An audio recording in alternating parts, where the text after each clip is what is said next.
Hi friends, welcome back to my YouTube channel Shubha monologues. Friends, ಇದು ನನ್ನ weight loss journey day 41 ಆಗಿರುತ್ತೆ. ಹಾಗಾಗಿ ಬೆಳಿಗ್ಗೆ ಎದ್ದು ಒಂದು ರೊಟೀನ್ನ ಮುಗಿಸ್ಕೊಂಡು ಮತ್ತೆ ನಾನು ನಿದ್ದೆ ಮಾಡೋದಕ್ಕೆ ಹೊರಟೋದೆ. ಅಂತ ಅಂದರೆ ಯಾವುದೇ ರೀತಿ ಎಕ್ಸಸೈಜು ಮತ್ತು ವಾಕೇನು ಕೂಡ ಮಾಡ್ಕೊಳ್ಳಿಲ್ಲ. ಅಂದರೆ ಇವತ್ತು ಫುಲ್ಲು ಆ್ಯಕ್ಟಿವ್ ಆಗಿರೋಕ್ಕೆ ಆಗಲಿಲ್ಲ. ಅಂತ ಅಂದರೆ ನಿನ್ನೆ ಸ್ವಲ್ಪ ಹೊರಗೆ ಹೋಗಿದ್ವಲ್ಲ, ಹಾಗಾಗಿ ಬಿಸಿಲಿಗೋ ಏನೋ ಗೊತ್ತಿಲ್ಲ, ನನಗೆ ಸ್ವಲ್ಪ ಆಯಾಸನೂ ಕೂಡ ಆಗ್ತಿತ್ತು. ಮತ್ತು ಆ್ಯಕ್ಟಿವ್ ಆಗಿರಬೇಕು ಅಂತ ಅಂದ್ರೂ ಕೂಡ ಚೆನ್ನಾಗಿ ನಿದ್ದೆನೂ ಕೂಡ ಬರ್ತಿತ್ತು. ಹಂಗಾಗಿ ನಾನಿಲ್ಲಿ ಬೆಳಿಗ್ಗೆ ಎದ್ದು ಏನೂ ಕೂಡ ವೀಡಿಯೋಸ್ ಏನು ಮಾಡ್ಕೊಳ್ಳೋಕ್ಕೆ ಹೋಗಲಿಲ್ಲ. ಅವರು ಅಪ್ಪ ಮತ್ತು ಮಗನಿಬ್ಬರನ್ನ ಕಳಿಸ್ಬಿಟ್ಟು ನಿದ್ದೆ ಮಾಡಬೇಕು ತುಂಬಾ ಅಂತ ಅನ್ನಿಸ್ತಿತ್ತು. ಹಾಗಾಗಿ ಒಂದು 10 ಗಂಟೆಗೆಲ್ಲ ಮಲಗಿದೋಳು. ಇವಾಗ ಒಂದು 12:30 ಅಷ್ಟರಲ್ಲಿ ಎದ್ದಿದ್ದೀನಿ. ಅದಕ್ಕಾಗಿ ಮಧ್ಯಾಹ್ನ ಅಂದರೆ ಮಾರ್ನಿಂಗ್ ಸ್ನ್ಯಾಕ್ಸು ಕೂಡ ತೊಗೊಂಡಿಲ್ಲ. ಇವಾಗ ಮಧ್ಯಾಹ್ನದ ಊಟ ಟೈಮ್ ಅಷ್ಟರಲ್ಲಿ ಎದ್ದಿದ್ದೀನಿ. ನಿನ್ನೆ ಏನೋ ಒಂದು ಚಿಕನ್ ಸಾಂಬಾರನ್ನ ಮಾಡಿದ್ವಿ, ಅದೇ ಇತ್ತು.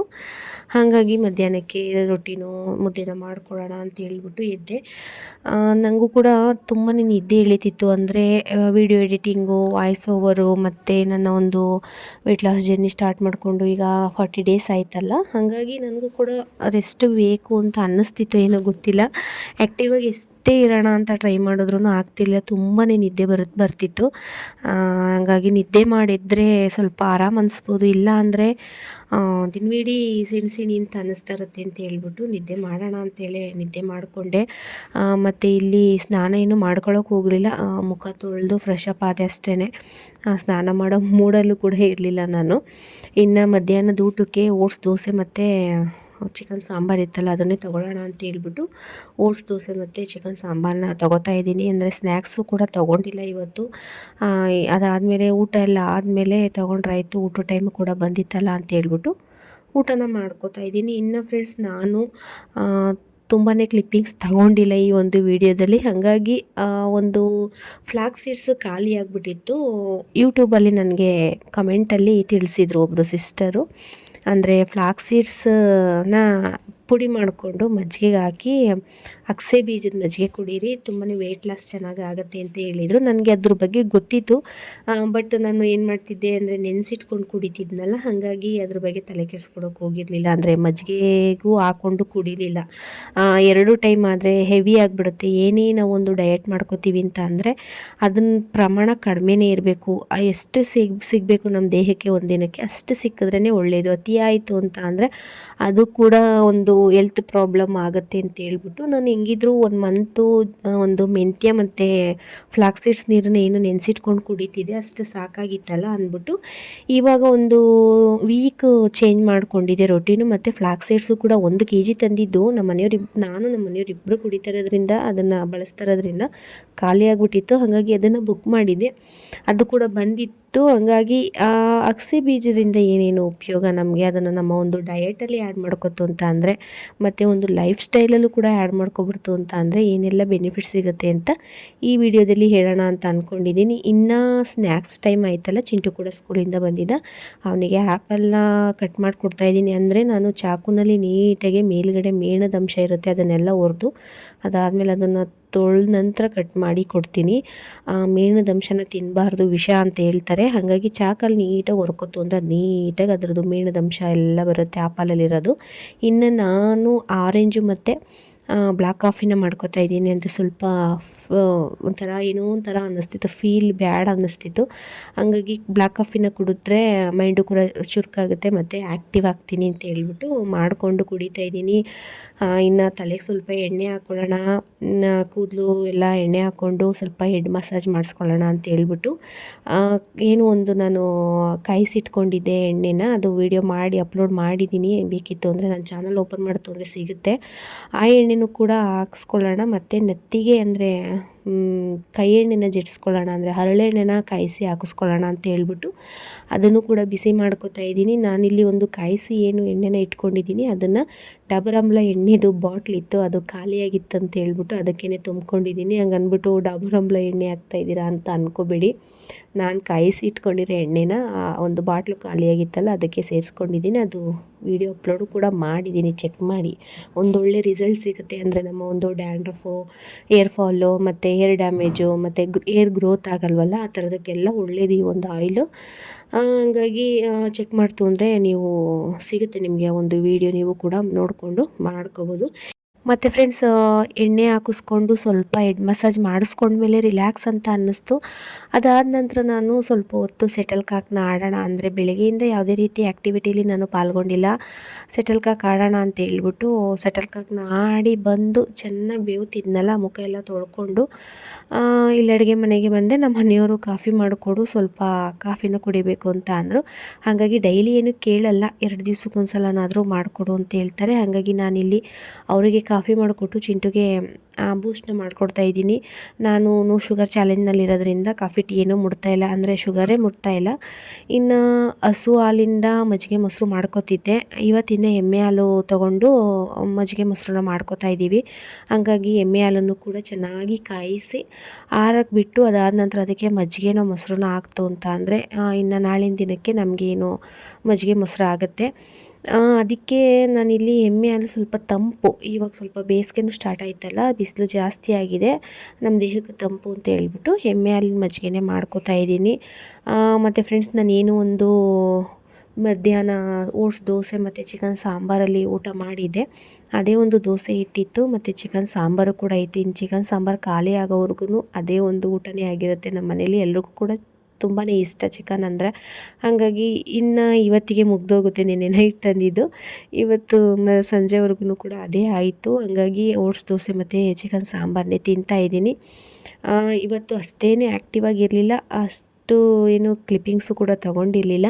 ಹಾಗಾಗಿ ಇಲ್ಲಿಗೆ ನನ್ನ ಡೇ 41ನ ವೀಡಿಯೋನ ಮುಗಿಸ್ಕೊತಾ ಇದ್ದೀನಿ ಫ್ರೆಂಡ್ಸ್. ಇನ್ನು ನಾನು ಒಂದು ಫ್ಲಾಕ್ ಸೀಡ್ಸ್ ಬಗ್ಗೆ ನಾನು ಏನು ಹೇಳಿದ್ದೆ ಅದ್ರ ವಿಚಾರವಾಗಿ ಮಾತಾಡೋಣ ಅಂತ ಅಂದ್ಕೊಂಡಿದ್ದೀನಿ. ಅಂತ ಅಂದರೆ ಅದರಿಂದ ಏನೇನು ಬೆನಿಫಿಟ್ಟು ನಮಗೆ, ಅದನ್ನು ಯಾವ ರೀತಿ ಬಳಸ್ಕೋಬೇಕು, ಅಂದರೆ ನಮ್ಮ ದೇಹಕ್ಕೆ ಎಷ್ಟು ಪ್ರಮಾಣದಲ್ಲಿ ತೊಗೋಬೇಕು ನಾವು, ಇದನ್ನೆಲ್ಲ ನಾನು ಈ ಒಂದು ವಿಡಿಯೋದಲ್ಲಿ ಹೇಳೋಣ ಅಂತ ಅಂದ್ಕೊಂಡಿದ್ದೀನಿ. ಇನ್ನು ನೆಕ್ಸ್ಟ್ ಅದೇ ವಿಚಾರವಾಗಿ ಮಾತಾಡ್ತೀನಿ. ಇಲ್ಲಿ ನೋಡ್ತಾ ಇರ್ಬೋದು 1 kg ಡಬ್ಬಿ ಖಾಲಿಯಾಗಿದೆ, ಅಂದರೆ ಇದು ಹಾಲೆ 2ನೇದೋ 3ನೇದೋ ಇರಬೇಕು, ಖಾಲಿಯಾಗಿದೆ. ಖಾಲಿಯಾದ ನಂತರ ನಾನು ಏನೋ ಒಂದು ಆನ್ಲೈನಲ್ಲಿ ಪರ್ಚೇಸ್ ಮಾಡಿದ್ದೀನಿ. ಹಾಗಾಗಿ ಇದು ಒಂದು kg ಇದೆ ಬಾಟ್ಲು, ಅಂದರೆ ಸೇಮ್ ಬಾಟಲ್ಲು ಕಡಿಮೆಲೆ ಸಿಗುತ್ತೆ. ನಮಗೆ ಒಂದು ಪರ್ಚೇಸ್ ಮಾಡ್ತು ಅಂದರೆ ಕಡಿಮೆಲೆ ಸಿಗುತ್ತೆ. ಹಾಗಾಗಿ ಇದನ್ನು ಕೂಡ ತರಿಸ್ಕೊಂಡಿದ್ದೀನಿ. ಅಂದರೆ ನೆನ್ನೆ ಬಂತು, ಬಟ್ ನಾನು ಅದನ್ನು ಓಪನ್ ಮಾಡಿರಲಿಲ್ಲ.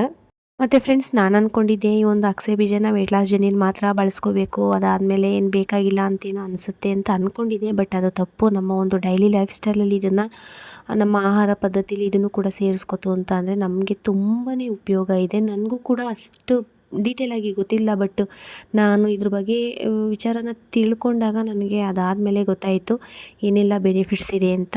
ಅಂದರೆ ಹೌದು, ವೆಯ್ಟ್ ಲಾಸ್ ಆಗುತ್ತೆ. ಈ ಒಂದು ಅಗಸೆ ಬೀಜನ ತಗೋತು ಅಂತ ಅಂದರೆ ನಮ್ಮ ಒಂದು ವೆಯ್ಟ್ ಲಾಸ್ ಜರ್ನಿನಲ್ಲಿ ಆ್ಯಡ್ ಮಾಡ್ಕೋತು ಅಂತ ಅಂದರೆ ಖಂಡಿತ ವೆಯ್ಟ್ ಲಾಸ್ ಆಗುತ್ತೆ. ಅದ್ರ ಜೊತೆಗೆ ಅನೇಕ ರೀತಿಯ ಕ್ಯಾನ್ಸರ್ಗಳಿದೆಯಲ್ಲ ಅದನ್ನು ತಡೆಗಟ್ಟುತ್ತೆ. ಬರ್ದೇ ಇರೋ ರೀತಿ ಮತ್ತು ಏನಾದರೂ ಫಸ್ಟ್ ಸ್ಟೇಜಲ್ಲಿ ಇತ್ತು ಅಂತ ಅಂದರೆ ಅಂಥವರು ಕೂಡ ಒಂದು ಅಗಸೆ ಬೀಜನ ಬಳಸ್ತಾ ಬಂತು ಅಂದರೆ ಅದು ಕೂಡ ಕಡಿಮೆ ಆಗುತ್ತೆ, ಮತ್ತು ಬರ್ದೇ ಇರೋ ರೀತಿ ಅದನ್ನು ತಡೆಗಟ್ಟುತ್ತೆ. ಮತ್ತು ಕೊಲೆಸ್ಟ್ರಾಲನ್ನು ಕೂಡ ಕಡಿಮೆ ಮಾಡುತ್ತೆ. ನಮ್ಮನೆಯವರು ಕೊಲೆಸ್ಟ್ರಾಲ್ ಪ್ರಾಬ್ಲಮಲ್ಲಿ ಇದ್ರು ಅಂತೇಳಿ ಮನೆ ಮದ್ದಲ್ಲೇ ಕಡಿಮೆ ಮಾಡಬೇಕು ಅಂತ ಹೇಳ್ಬಿಟ್ಟು ನಾನು ಅಗಸೆ ಬೀಜನ ತರಿಸಿಟ್ಕೊಂಡೆ. ಆಗಲೇ ಒಂದು ವರ್ಷದಿಂದನೂ ಯೂಸ್ ಮಾಡ್ತಾಯಿದ್ದಾರೆ ಅವರು.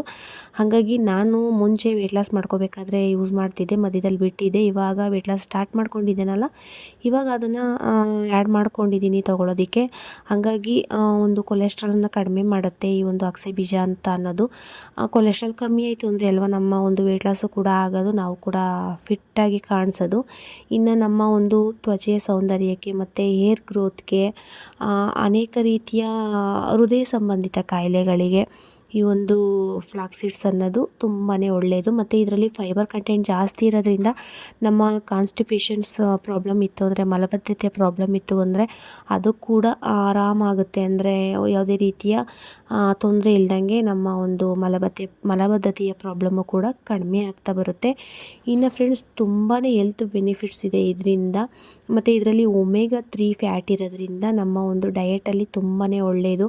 ಒಮೆಗಾ 3 ಫ್ಯಾಟ್ ಅಂತ ಅಂದರೆ ನಮ್ಮ ಒಂದು ಮೀನಿನಲ್ಲಿ ಏನು ಸಿಗುತ್ತೆ ಒಂದು ಫ್ಯಾಟು, ಗುಡ್ ಫ್ಯಾಟು, ಆ ಒಂದು ಫ್ಯಾಟ್ ಈ ಒಂದು ಅಗಸೆ ಬೀಜದಲ್ಲಿದೆ. ಅಗಸೆ ಬೀಜ ಮತ್ತು ಎಣ್ಣೆ ಎರಡೂ ಕೂಡ ಸಿಗುತ್ತೆ ನಮಗೆ ಬೀಜ ಅಷ್ಟಿಷ್ಟ ಆಗಲ್ಲ ಅಂತ ಅಂದರೆ ಎಣ್ಣೆಗಳನ್ನ ಯೂಸ್ ಮಾಡಿಕೊಂಡು ಅಡುಗೆ ಮಾಡ್ಕೋಬೋದು, ಮತ್ತು ದೋಸೆ ರೊಟ್ಟಿಗೆಲ್ಲ ಸೇರಿಸ್ಕೊಂಡು ನಾವು ಕೂಡ ಮಾಡ್ಕೋಬೋದು. ಹಾಗಾಗಿ ನಾನು ಒಂದು ಅಗಸೆ ಬೀಜನೂ ಕೂಡ ಇಟ್ಕೊಂಡಿದ್ದೀನಿ, ಮತ್ತು ಅದರದ್ದು ಆಯಿಲು ಕೂಡ ಇಟ್ಕೊಂಡಿದ್ದೀನಿ. ಅಂದರೆ ನಮ್ಮ ಮನೆಯವ್ರಿಗೆ ಸ್ವಲ್ಪ ಕೊಲೆಸ್ಟ್ರಾಲ್ ಜಾಸ್ತಿ ಆಗಿರೋದ್ರಿಂದ ಯೂಸ್ ಮಾಡ್ತಿದ್ದೀನಿ ಒಂದು ಎಣ್ಣೆನ ಬಳಸ್ಕೊಂಡು ನನಗೆ ಅಷ್ಟು ಎಣ್ಣೆ ಇಷ್ಟ ಆಗಲ್ಲ ಅಂತ ಹೇಳ್ಬಿಟ್ಟು ಸೀಡ್ಸ್ನ ತೊಗೋತಾ ಇದ್ದೀನಿ. ನೋಡ್ತಾ ಇರ್ಬೋದು ನಿಮ್ಗೆ ಇಲ್ಲಿ ನಾನು ಆಯಿಲ್ ಪ್ಯಾಕ್ನ ತೋರಿಸ್ತಾ ಇದ್ದೀನಿ, ಅಂದರೆ ಆಯಿಲ್ ಡಬ್ಬಿನ. ನಾನು ಖಾಲಿಯಾಗಿತ್ತು ಅಂತ ಹೇಳ್ಬಿಟ್ಟು ಬುಕ್ ಮಾಡಿದ್ದೆ, ನಿನ್ನೆ ಏನೋ ಬಂತು. ಹಾಗಾಗಿ ನಾನಿಲ್ಲಿ ಅದನ್ನು ಯಾವ ರೀತಿ ಉಪಯೋಗಿಸ್ಕೋಬೇಕು, ಎಷ್ಟು ಪ್ರಮಾಣದಲ್ಲಿ ಉಪಯೋಗಿಸ್ಕೋಬೇಕು ಅಂತ ತೋರಿಸ್ತಾ ಇದ್ದೀನಿ. ಮುಂಚೆ ನಾನು ಮೆಂತ್ಯ ಜೊತೆಗೆ ಫ್ಲಾಕ್ಸ್ ಸೀಡ್ಸ್ನ 1 ಟೇಬಲ್ ಸ್ಪೂನಷ್ಟು ನೆನೆಸಿ ಬೆಳಗ್ಗೆ ಟೈಮು ಅದು ನೀರನ್ನು ಕುಡಿದು ಮತ್ತು ಮೆಂತ್ಯ ಮತ್ತು ಫ್ಲಾಕ್ಸ್ ಸೀಡ್ಸ್ನ ಅಗೆದು ತಿಂತಿದ್ದೆ. ಮಧ್ಯೆ 1 ವೀಕು ಅದನ್ನು ಕಟ್ ಮಾಡಿದೆ. ಇವಾಗ ಮತ್ತೆ ಆ್ಯಡ್ ಮಾಡ್ಕೋತಾ ಇದ್ದೀನಿ. ಅಂತ ಅಂದರೆ ಮಜ್ಜಿಗೆ ಜೊತೆಗೆ ಸೇರಿಸ್ಕೊಂಡು ಕುಡಿಯೋಣ ಅಂತ ಹೇಳ್ಬಿಟ್ಟು. ನೀವು ಬೆಳಗಿನ ಟೈಮ್ ಆದರೂ ಕುಡಿಬೋದು, ಮಧ್ಯಾಹ್ನದ ಟೈಮ್ ಆದರೂ ಕುಡಿಬೋದು. ನಾನಿಲ್ಲಿ ಮಧ್ಯಾಹ್ನ ಊಟ ಆದ ನಂತರ ನಾನು ಏನು ಕುಡಿತೀನಿ ಮಜ್ಜಿಗೆನ, ಹಾಗಾಗಿ ಆ ಟೈಮಲ್ಲೇ ಆ್ಯಡ್ ಮಾಡ್ಕೊಳ್ಳೋಣ ಅಗಸೆ ಬೀಜನ ಅಂತ ಹೇಳ್ಬಿಟ್ಟು ಆ್ಯಡ್ ಮಾಡ್ಕೊತಾ ಇದ್ದೀನಿ. ಇನ್ನು ಫ್ರೆಂಡ್ಸ್, ಈ ಮಜ್ಜಿಗೆನ ನಮ್ಮ ಮನೆಯವ್ರಿಗೆ ನನಗೆ ಇಬ್ರಿಗೂ ಕೂಡ ಮಾಡ್ಕೊತಾ ಇರೋದ್ರಿಂದ 2 ಟೇಬಲ್ ಸ್ಪೂನಷ್ಟು ಅಗಸೆ ಬೀಜನ ಹಾಕ್ತಾಯಿದ್ದೀನಿ. ಏನಾದರೂ ಆಯಿಲ್ನ ಯೂಸ್ ಮಾಡಿಕೊಂಡು ಮಜ್ಜಿಗೆನ ಮಾಡ್ಕೋತೀವಿ ಅಂತ ಅಂದರೆ 1 ಟೇಬಲ್ ಸ್ಪೂನಷ್ಟು ಅಗಸೆ ಬೀಜ, 1 ಟೇಬಲ್ ಸ್ಪೂನಷ್ಟು ಫ್ಲಾಕ್ಸ್ ಸೀಡ್ಸ್ ಆಯಿಲ್ನ ಸೇರಿಸ್ಕೊಂಡು ನೀವು ಗ್ರೈಂಡ್ ಮಾಡಿಕೊಂಡು, ಅಂದರೆ ಅದನ್ನು ಪುಡಿ ಮಾಡಬೇಕು. ಅಂದರೆ ಫಸ್ಟಿಗೆ 1 ಟೇಬಲ್ ಸ್ಪೂನ್ ಅಗಸೆ ಬೀಜ ಹಾಕ್ಕೊಂಡು ಪುಡಿ ಮಾಡ್ಕೋಬೇಕು. ಅದಾದ ನಂತರ 1 ಟೇಬಲ್ ಆಯಿಲ್ನ ಹಾಕ್ಕೊಂಡು, ಅಂದರೆ ಅಗಸೆ ಬೀಜದ ಆಯಿಲ್ನ ಹಾಕ್ಕೊಂಡು ಮತ್ತೆ ಗ್ರೈಂಡ್ ಮಾಡಿಕೊಂಡು ಅದಕ್ಕೆ ಮೊಸರನ್ನ ಸೇರಿಸಿ ಮಜ್ಜಿಗೆ ರೀತಿ ಮಾಡಿಕೊಂಡು ಗ್ರೈಂಡ್ ಮಾಡ್ಕೋಬೇಕು. ನಿಮಗೆ ಆಯಿಲ್ ಇಷ್ಟ ಆಗಲ್ಲ ಅಂತ ಅಂದರೆ 2 ಸ್ಪೂನಷ್ಟು ಅಗಸೆ ಬೀಜನ ಹಾಕ್ಕೊಂಡು ನೀವು ಒಂದು ಮೊಸರನ್ನ ಹಾಕ್ಕೊಂಡು ಮಜ್ಜಿಗೆ ಮಾಡ್ಕೋತು ಅಂತ ಅಂದರೆ ಅಗಸೆ ಬೀಜದ ಮಜ್ಜಿಗೆ ರೆಡಿಯಾಗಿ ಹೋಗುತ್ತೆ. ಒಂದು ದಿವಸಕ್ಕೆ ಒಬ್ಬ ಮನುಷ್ಯನಿಗೆ 1 ಟೇಬಲ್ ಸ್ಪೂನಷ್ಟು ಅಗಸೆ ಬೀಜ ಸಾಕು. ಅದರಲ್ಲಿ ಫೈಬರ್ ಕಂಟೆಂಟ್ ಜಾಸ್ತಿ ಇರೋದ್ರಿಂದ 1 ದಿವಸಕ್ಕೆ ಸಾಕಾಗುತ್ತೆ. ಹಾಗಾಗಿ ಒಂದು ಮಜ್ಜಿಗೆ ಜೊತೆಗೆ ಯೂಸ್ ಮಾಡಿ ಕುಡಿತು ಅಂತ ಅಂದರೆ ನಮ್ಮ ವೆಯ್ಟ್ ಲಾಸು ಕೂಡ ಚೆನ್ನಾಗಿ ಆಗುತ್ತೆ ಅಂತ ಹೇಳ್ಬಿಟ್ಟು ನಾನಿಲ್ಲಿ ಇದನ್ನು ಮಾಡ್ಕೋತಾ ಇದ್ದೀನಿ ಫ್ರೆಂಡ್ಸ್. ಅದಕ್ಕೆ ನಾನೇನೊಂದು ಸೈಡ್ ಎಫೆಕ್ಟ್ ಇದೆ ಅಂತ ಹೇಳಿದೆ, ಅಂದರೆ ಡೈಲಿ ಜಾಸ್ತಿ ಯೂಸ್ ಮಾಡೋದು ಬೇಡ, 1 ಟೇಬಲ್ ಸ್ಪೂನ್ ಆದರೆ ಸಾಕು. ಹಾಗಾಗಿ ನಾನಿಲ್ಲಿ ನನಗೆ ಮತ್ತು ನಮ್ಮ ಮನೆಯವರಿಗೆ ಇಬ್ಬರಿಗೂ ಸೇರಿಸಿ ಮಾಡ್ತಾಯಿದ್ದೀನಿ. ಅಂದರೆ ಅವ್ರಿಗೂ ಕೂಡ ಸ್ಟಾಪ್ ಮಾಡಿದ್ದೀನಿ, ನೆನೆಸಿ ಕುಡಿಯೋಂಥ ನೀರನ್ನು ಸ್ಟಾಪ್ ಮಾಡಿದ್ದೀನಿ. ಅಗಸೆ ಬೀಜ ನೆನೆಸಿ ಕುಡಿಯೋಂಥ ನೀರನ್ನು ಈ ರೀತಿ ಮಜ್ಜಿಗೆಯಾಗೆ ತೊಗೊಳ್ಳೋಣ ಇಬ್ಬರೂ ಅಂತ ಹೇಳ್ಬಿಟ್ಟು ಮಧ್ಯಾಹ್ನ ಟೈಮಿಗೆ ಈ ಒಂದು ಮಜ್ಜಿಗೆನ ಮಾಡ್ಕೊಂಡಿದ್ದೀವಿ. ತಂಪು ಕೂಡ ದೇಹಕ್ಕೆ, ಮತ್ತು ಅಗಸೆ ಬೀಜನ ಯೂಸ್ ಮಾಡೋದ್ರಿಂದ ಆ ಒಂದು ಅನೇಕ ರೀತಿಯ ಪ್ರಾಬ್ಲಮ್ಮು ಕೂಡ ಸಾಲ್ವ್ ಆಗುತ್ತೆ. ಮತ್ತು ಮಜ್ಜಿಗೆ ಕುಡಿಯೋದ್ರಿಂದನೂ ಕೂಡ ನಮಗೆ ದೇಹಕ್ಕೆ ತಂಪು ಕೂಡ ಆಗುತ್ತೆ. ಹಾಗಾಗಿ ನೋಡ್ತಾ ಇರ್ಬೋದು ನೀವು ಯಾವ ರೀತಿ ನಾನೊಂದು ಫ್ಲಾಕ್ಸ್ ಸೀಡ್ಸ್ನ ಬಳಸ್ಕೊಂಡು ಮಜ್ಜಿಗೆನ ಮಾಡ್ಕೋತಾ ಇದ್ದೀನಿ ಅಂತ. ನೀವು ಕೂಡ ಈ ರೀತಿ ಟ್ರೈ ಮಾಡಿ, ನಿಮಗೂ ಕೂಡ ತುಂಬಾ ಹೆಲ್ತ್ ಬೆನಿಫಿಟ್ ಸಿಗುತ್ತೆ. ನೀವು ಕೂಡ ವೆಯ್ಟ್ ಲಾಸ್ ಮಾಡ್ಕೋಬೋದು. ಏನೆಲ್ಲ ಹೆಲ್ತ್ ಪ್ರಾಬ್ಲಮ್ಮಿಂದ ನೀವು ಒಂದು ಸಫರ್ ಆಗ್ತಾ ಇರ್ತೀರ, ಆ ಒಂದು ಹೆಲ್ತ್ ಪ್ರಾಬ್ಲಮ್ ಎಲ್ಲ ಕರೆಕ್ಟ್ ಆಗುತ್ತೆ. ಒಂದು ನಿಮ್ಮ ಹೆಲ್ತ್ ಕೂಡ ಚೆನ್ನಾಗಾಗುತ್ತೆ. ಇನ್ನು ಅಗಸೆ ಬೀಜದ ಚಟ್ನಿ ಪುಡಿ, ಅಗಸೆ ಬೀಜದ ಫೇಸ್ ಪ್ಯಾಕು, ಹೇರ್ ಪ್ಯಾಕು ಮತ್ತು ಅನೇಕ ರೀತಿಯ ಆಹಾರ ಪದಾರ್ಥಗಳನ್ನ ಇದನ್ನು ಬಳಸ್ಕೊಂಡು ಮಾಡ್ಕೋತಾರೆ. ಹಾಗಾಗಿ ಫೇಸ್ ಪ್ಯಾಕು ಮತ್ತು ಹೇರ್ ಪ್ಯಾಕ್ ಎಲ್ಲ ಮಾಡ್ಕೊಳ್ಳೋದಕ್ಕಿಂತ ಹೊಟ್ಟೆಗೆ ತಗೋತು ಅಂದರೆ ಇದ್ರ ಬೆನಿಫಿಟ್ ಇನ್ನೂ ತುಂಬಾ ಚೆನ್ನಾಗಿ ಸಿಗುತ್ತೆ. ಹಾಗಾಗಿ ಈ ಒಂದು ಅಗಸೆ ಬೀಜದ ಮಜ್ಜಿಗೆನ ನಾನು ಇಲ್ಲಿ ತೋರಿಸಿದ್ದೀನಿ ಮಾಡಿ. ನೀವು ಕೂಡ ಅಗಸೆ ಬೀಜನ ಯೂಸ್ ಮಾಡಿ ಒಂದು ಹೆಲ್ತ್ ಬೆನಿಫಿಟ್ನ ಪಡ್ಕೊಳ್ಳಿ ಅಂತ ಹೇಳ್ತಾ ಇಲ್ಲಿಗೆ ಈ ವಿಡಿಯೋನ ಮುಗಿಸ್ತಾ ಇದ್ದೀನಿ ಫ್ರೆಂಡ್ಸ್. ಇನ್ನು ನಾಳಿನ ವಿಡಿಯೋದಲ್ಲಿ ಸಿಗೋಣ. Boy and good night.